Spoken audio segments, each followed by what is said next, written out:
slapping me here and there. So I shouted and called him, Joel. Joel, he came and I asked him to start filming.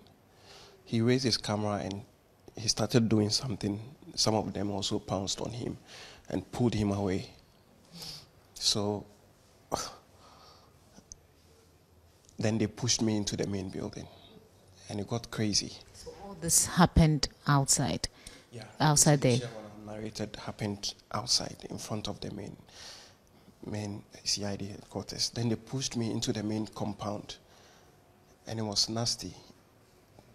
They were just joining in numbers. Whoever comes, slaps, hits me, kick me with the foot. Were they questioning you? So what?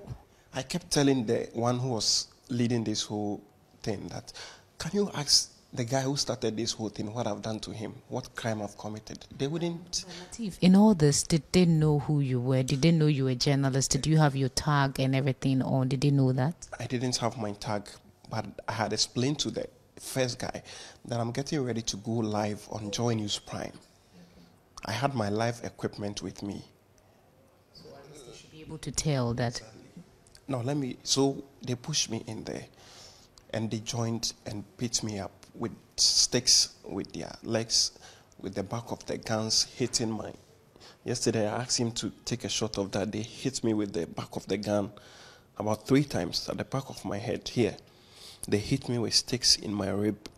What kind of sticks? Is it a baton they were holding? Or? This one is just ordinary stick. One of them he was just hitting it here.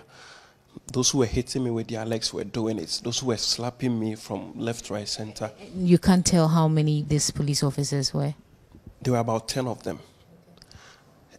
And one of them came around and said, I know this guy. He's been working with Kofi. Who is Kofi? I don't know the Kofi he was talking about. Then one of them said, yes, we know him. One was able to identify you as a journalist. Then one of them, who was one among those who were beating me, then said, yes, we know him. So they knew that I'm a journalist. So he came in and pulled me out of there. But then I had to squat because I felt dizzy at the point. So I had to squat for a while. Then he held my hand.